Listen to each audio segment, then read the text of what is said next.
Kalau kita berangkat ke daerah Bogor, Cisarua, di sana ada tempat destinasi pariwisata, yaitu Taman Safari Bogor, Cisarua Bogor. Kalau ke sana ya kita memakai kendaraan ya, dan kita tahu di sana banyak sekali destinasi dari mulai binatang-binatang dan juga sirkus dan permainan lainnya. Sudah lama jelas dari tahun-tahun yang lampau ya. Ada berita yang memang sempat ramai, yaitu masalah perbudakan Taman Safari.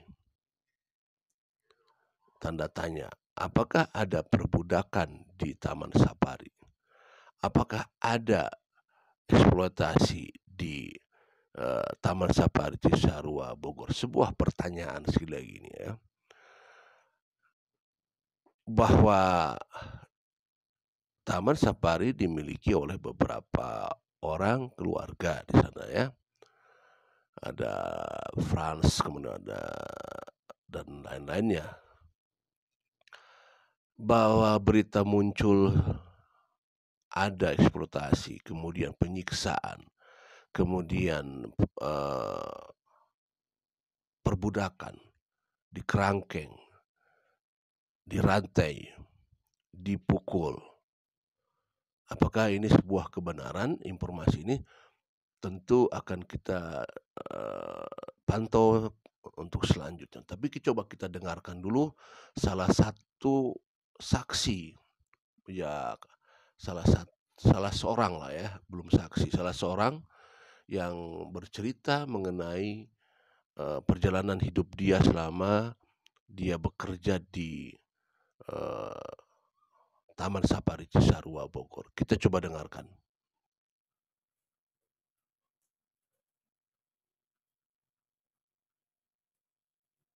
Orang-orang tidur, saya tetap disuruh latihan, gak boleh tidur. Jam 1 malam saya kabur nekat, itu kan di Taman Safari itu ada rumah di gunung. Itu saya kabur walaupun tuh jalan tuh terjang banget. Taman Safari yang mana, Bu? Taman Safari Cisarua Bogor. Cisarua. Saya kabur dari rumah Pak Frans itu, terjang malam-malam jam 1 saya nekat, padahal itu hutan. Tapi saya nekat, saya nggak takut itu ada setan apa, saya nggak takut, saya takutnya justru ketangkep sama dia lagi tuh. Akhirnya saya kabur nekat jalan, nggak tahu saya anehnya tuh bisa tembus-tembus pas subuh di Cisarua. Dan ibu kabur tuh sekali lagi sendirian atau bersama teman-teman? Sendirian, saya cuma sendiri di situ. Dan ibu belum pernah mencoba kabur sebelumnya? Belum pernah. Saya nekat karena saya udah nggak tahan. Tahun berapa itu kira-kira? Saya nggak ngerti, nggak inget juga. Bahkan sampai seperti tidak tahu tahun berapa, berada di mana pun tidak tahu ya? Iya, saya nggak tahu. Betul-betul diisolasi nih Cak Soleh. Betul, faktanya memang begitu.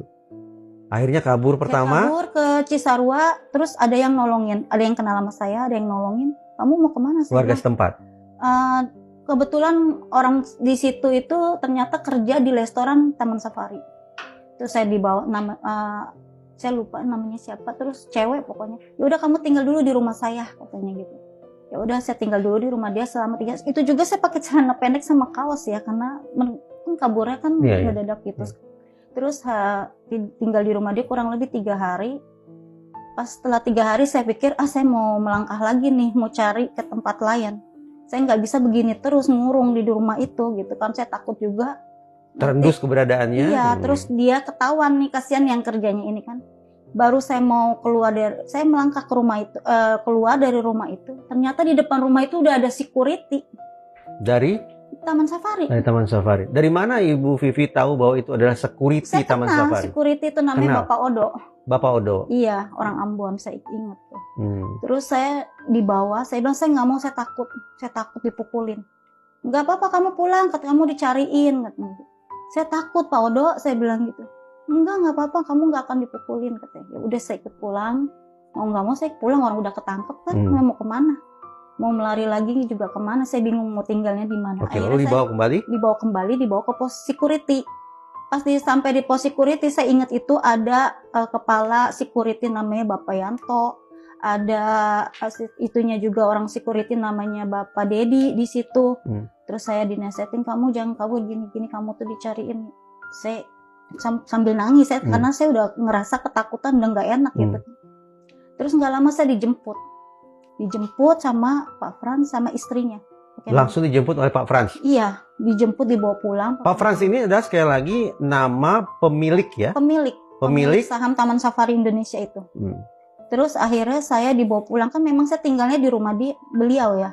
Saya tinggal di sana, terus saya dibawa pulang. Saya di jalan juga, saya udah dipukul, langsung ditampar gitu. Pak Frans. Langsung oleh Pak Frans sendiri? Kan saya duduk di sebelahnya, istrinya di belakang. Saya suruh duduk di depan. Saya udah gemeteran itu. Bu Vivi, Ibu tadi menyebut Ibu tinggal bersama Pak Frans dan istri, keluarga beliau. Iya.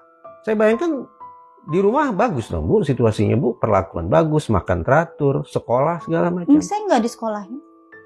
Saya tidak di sekolah. Mungkin les di rumah? Nggak ada. Atau diajari oleh Pak Frans sendiri atau istrinya? Saya cuma pernah sekolah itu diajarin sama karyawati itu waktu saya tinggal di Oriental Sirkus.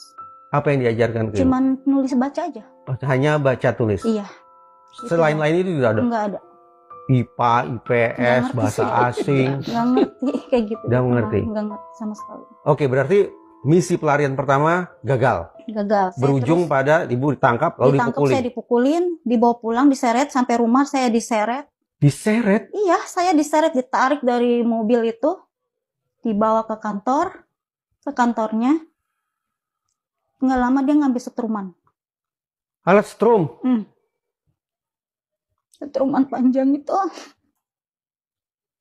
Terus saya disetrumin. Badan saya disetrumin sampai ke dia nyodor-nyodor ke alat vagina saya. Lu kabur ya, brengsek anjing. Bukan ngomong-ngomong kasar. Bu Vivi, maaf, pada saat itu, maaf ya, Ibu sudah masuk usia puber belum? Ibu sudah haid belum waktu itu? Saya sudah haid. Sudah haid waktu itu? Sudah. Saya waktu masih tinggal di Oriental Sirkus, saya udah dapat haid. Oke. Tapi saya nggak jelas umur berapa. Saya tidak mau membuat Ibu tenggelam dalam ingatan yang tidak menyenangkan itu. Kita lompat ke upaya pelarian diri yang kedua. Saya setelah habis disetrumin itu, saya kan dipukulin. Saya lemas, jatuh. Saya minta ampun, gak boleh bersuara. Pokoknya kalau kita bersuara mah ditambahin lagi, disiksa sama dia. Ketika Ibu disiksa seperti itu, saksinya adalah? Gak ada saksi, cuman saya berdua di dalam kantor itu. Dalam kantor itu? Ada pasti kedengeran sama asisten rumah tangganya. Istrinya pun pasti tahu, karena saya teriak. Ibu masih ingat asisten rumah tangganya itu? Saya ingat namanya. Tapi saya nggak tahu dia tinggalnya di mana. Baik. Terus saya diseret, saya diangkat, suruh diam, gak boleh ada suara. Saya kan nangis sakit, karena saya tuh udah menggigil, gitu, udah lemes badan saya. Terus saya ditarik, diangkat, rambut saya dijanggut, saya dipukul perutnya, ditendang sampai saya ngompol. Berbagai macam bentuk penyiksaan itu kita simpan, kita lompat lagi. Berapa waktu kemudian sampai Ibu memutuskan coba kabur lagi? Enggak, saya masih dari setelah itu saya diseret lagi, saya dipasung selama 2 minggu. Dipasung, saya nggak boleh kemana-mana di rumah. Saya kan tidurnya sama asisten dipasung rumah tangga. Dipasung itu apa? Dikasih tali? Di rantai, pakai rantai besar itu. Rantai besar. Saya tidurnya di rantai selama 2 minggu. Itu saya kan tidur. Nggak bisa pipis ke toilet? Pipis saya harus teriak-teriak dulu minta tolong dilepasin. Lalu yang melepaskan siapa? Asisten rumah tangga. Saya kan tidurnya sama asisten. Terus saya teriak-teriak, tadinya dia nggak mau lepasin karena dia takut. Terus dia telepon dulu, Bu, ini Vivi mau ke toilet. Terus baru saya dikasih izin, baru dilepaskan. Iya, kalau saya nggak dilepasin, saya akan pipis sama buang air di situ. Baru dilepas selama 2 minggu. Setelah 2 minggu saya udah mungkin menurutnya udah nggak mungkin kabur lagi gitu kan. Saya mulai dibebasin, mulai aktivitas seperti biasa. Yaitu? Seperti latihan seperti biasa, lagi. Sirkus gitu, main sirkus lagi, latihan kalau pagi gitu.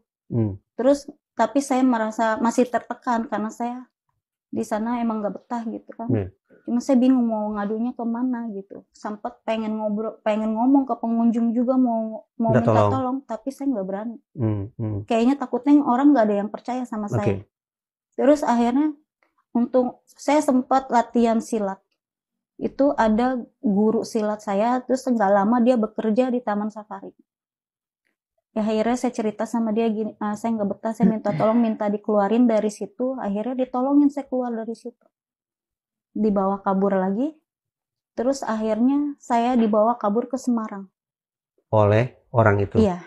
Nah saya dinikahin, dicari-cari itu, saya dicari-cari. Dibawa ke Semarang, saya dicariin, saya bilang saya nggak mau balik lagi, jangan sampai saya balik lagi nih, saya takut, saya bilang gitu. Pasti saya habis kalau balik lagi. Iya, iya. Terus akhirnya ya udah katanya kamu nikah langsung nikah, tuh ngedadak itu nikahnya, langsung nikah itu. Oleh guru silat ini dinikahkan. Iya, nikah. Pokoknya nikah. Terus mau nikahnya juga bingung kan, nggak punya identitas. Akhirnya saya dinikahkan pakai wali hakim dan bikin KTP seadanya umur saya. Waktu itu saya juga nggak tahu, pokoknya dibikinin aja. Sejak itulah nama pun berganti. Nama saya langsung ganti. Dari Vivi. Enggak, tadinya kan saya agamanya Kristen. Ya. Akhirnya saya masuk Islam dulu. Setelah masuk Islam saya baru menikah. Terus akhirnya abis menikah saya nekat lapor karena saya merasa takut. Jadinya saya minta perlindungan sama almarhum itu. Saya butuh ketegasan dari ibu. Berarti sekali lagi ibu tidak tahu sedikit pun ayah ibu kandung. Sama sekali nggak tahu. Suku apa, Nggak tahu. tinggal di mana, agamanya apa. Nggak tahu. Saya diambilnya aja dari. Ibu tidak pernah bertanya ke Pak Frans. Saya takut. Nggak berani Keseharian bertanya. ibu dengan Pak Frans itu apa? Berbincang-bincang layaknya orang tua dan anak? Enggak pernah. Tidak pernah berbincang-bincang? Takut, dan mukanya juga takut. Kalau di rumah juga kalau ketemu gitu Serem? takut. Yang melakukan kekerasan terhadap Ibu Vivi hanya Pak Frans? Waktu di sirkus, Frans sama Pak Jansen. Mereka adik-beradik itu? Yang sering nyiksa. Jadi mereka melakukan kekerasan atau penyiksaan itu tidak dengan menggunakan tangan orang lain atau tangan karyawan ya, tapi mereka sendiri. Iya. Atau karyawan lain juga melakukan? Enggak. Memang dari mereka juga, selain mereka ada senior, istilahnya guru-guru gitu, tapi enggak separah. Baik. Enggak itu. Itu kisah yang disampaikan oleh salah seorang mengenai kehidupan dia selama dia bekerja di Taman Safari, dan katanya sudah melaporkan. Kapan kejadiannya? Silahkan Anda berkomentar di bawah kapan ini kejadiannya. Tapi ya cuman kita melihat bahwa sistem perbudakan itu masih ada gitu ya. Kenapa harus ada proses penyiksaan gitu? Kenapa dia harus begitu? Kok lebih dari tentara gitu kan? Ya. Kan kalau misalkan kita memberikan suatu rule atau regulation, aturan yang baik, saya kira juga tidak perlu ada proses kekerasan. Tapi ini menarik. Ada sanggahan dari keluarga yang atau owner dari Taman Safari ya. Tapi nanti kita lanjutkan.